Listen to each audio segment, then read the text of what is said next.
everyone, it's Terry over at Decorating More with Tip. Welcome back to Decorate with Us. Decided to take you along as we decorate our homes for fall. Today we are in the entryway, the foyer, the walkway, whatever you have that you enter your front door, we are going to decorate it for fall. My foyer is a rather small one. I have updated it a couple times. But anyway, this is what the area, I'm just decorating this one wall for fall. I am going to leave my sign up there because I don't want to change it. But I am going to add some elements of fall to the space. Hope that it will bring a little bit of joy for the season. So the first thing I want to do is work on the bench. I want to add some color, some texture, and some fall elements to the bench because that is going to be the focal point, kind of like a table you're decorating. So the first thing I want to do is I want to add a pillow. This pillow is just a solid orange tweeted pillow. It has a burlap trim to it. It's very simple, but it has that pop of color that I'm using. So I am placing that on one end of my bench. The other side of the bench, I am using this leaf pick that I found at Hobby Lobby several years ago. I love the bright colors. And I'm going to use a blue vase. You know I have to have a pop of blue somewhere. I'm going to make it fit my vase by bending the bottom part of the stem here and place it in my vase. Now this looks pretty good, right, like how it is. I'm just going to fan it out just a little bit so it looks a little wispy in the vase here. And I'm going to place that on the other side of the bench. So we have a little bit of the fall leaves, the color, everything looks good. I want to add a pumpkin to the scenery just to give it that touch, but I don't have a lot of space. So I'm going to use just this small velvet pumpkin I found at Walmart several years ago. It's not a big pumpkin, but it just gives it a little bit of character, I think.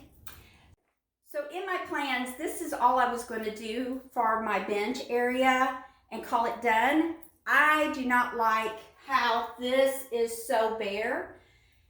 So I'm going to grab my two wreaths and see what it would look like if I put them up there, which one I like. So I'm going to bring you along and share with you my process of decorating.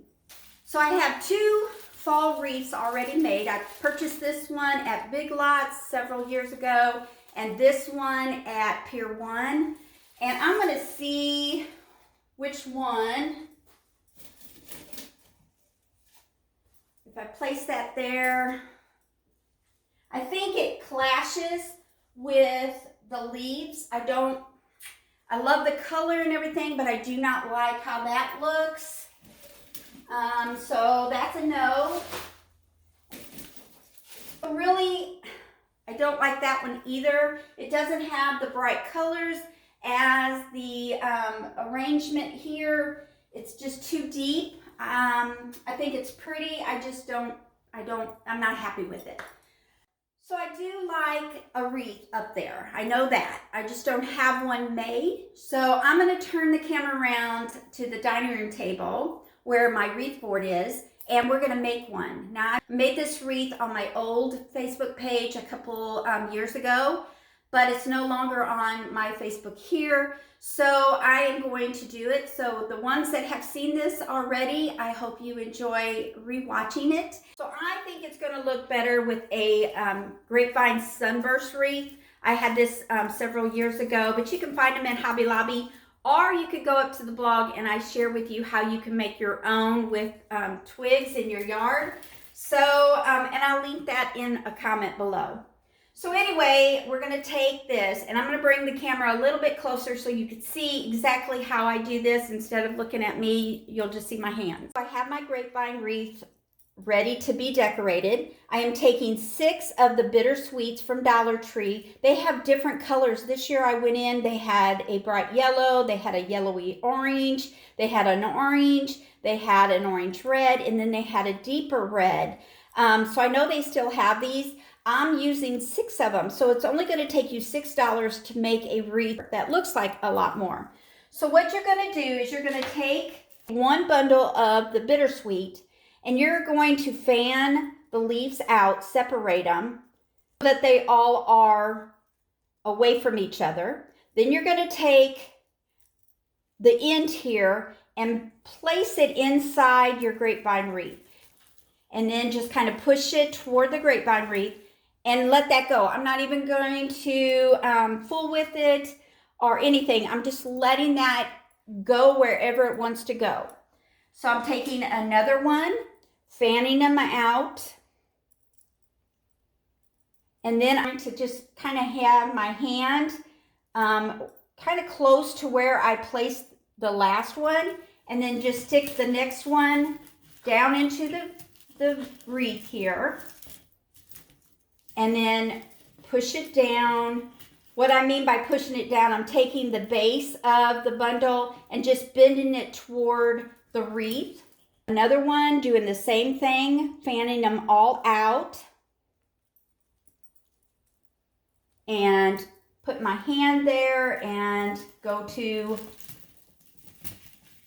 the wreath and stick that in. So I have 3, and that is how it's starting to look. Now I'm going to move my wreath around so it's easier for me to poke it in. But look how pretty that is. Taking the next one, fanning it out. Now you can fan them forward, backwards, whatever you want to do. I just think it looks better when you fan them out instead of bringing some in and some back, because they're wispy enough. You don't need to do that. So I'm just fanning them out, taking my hand, putting it next to the last one, and then adding the bundle to my grapevine wreath, and then bending it toward the wreath. Moving it, taking the next one, spreading it out, putting my hand there, adding the twig. For the last one, I'm going to place right here, fanning it out, my hand, and then adding it to the wreath. And of course, this one's being a little tricky. So that's how easy that was. Now, after you have the last one in, go back and see if you want to move any, if you want it more wispy, if you see that one place ain't covered, that doesn't have any flowers. I love the bittersweet, how wild and wispy they look on the starburst wreath. So let's go put this up in the foyer and see if this wreath will work better than the other 2 I had. Okay.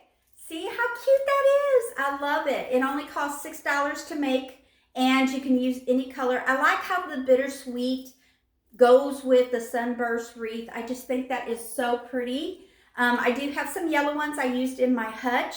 I might go back and get some more colors because I really love using these. But anyway, let's hang this up and see what it looks like.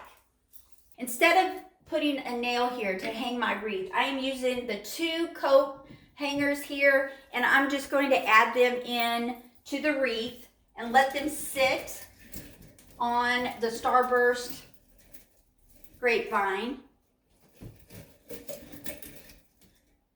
I love this wreath. I love how easy it was to make, and it only took us a couple minutes. And then how the variation of the bittersweet color goes with the leaves in my vase here. You go find some bittersweet and a grapevine starburst wreath and make you one of these. These will look so pretty up on a door. I used the yellow ones in here before too and had it for springtime. I love, love, love these bittersweets. I think I'm going to go back and get the other colors that I don't have, because for the price, these really look high end. It just brings a simple little touch of fall and some cheery color in the foyer. It's not a large room, so I don't want to overpower this one wall. So I'm going to call it done. I hope you enjoy decorating with me in the foyer today. I hope you get inspired to see something that you like to place in your home. That's what I wish. I hope you all have a great day. God bless.